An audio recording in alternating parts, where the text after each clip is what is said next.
Auto theft at dawn, we spent the pink part of the day catching up with the officers, sketching faces, spelling names.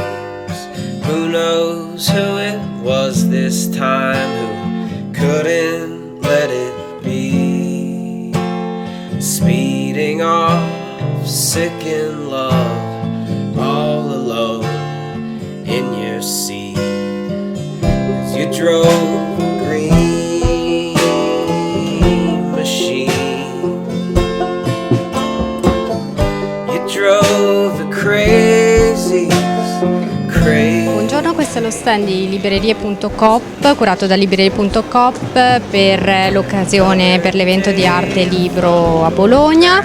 Noi saremo qui fino al 23 di settembre, tutte le sere fino alle 22 e il sabato sera fino alle 23. Le nostre edizioni sono solamente edizioni d'arte ed è una bellissima iniziativa.